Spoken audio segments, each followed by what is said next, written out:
আসসালামু আলাইকুম মাছ চাষি ভাইয়েরা, আপনারা কি অল্প খাবারে মাছ চাষ করতে চান? তাহলে এই মাছগুলো চাষ করুন।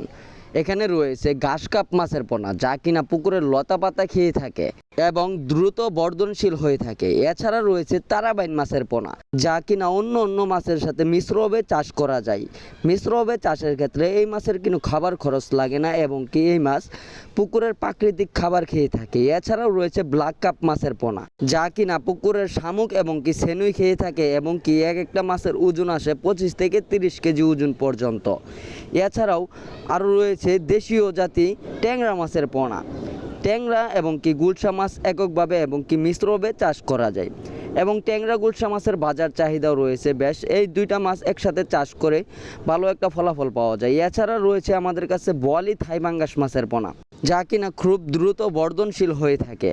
এছাড়াও আমাদের কাছ থেকে দেশি বিদেশি নানান জাতীয় মাছের রেণু ও পোনা সংগ্রহ করতে পারবেন। আপনারা যারা মাছের পোনা অর্ডার করতে চান তারা আমাদের ভিডিওর স্ক্রিনে দেওয়া নাম্বারে এখনই কল করে অর্ডার করুন।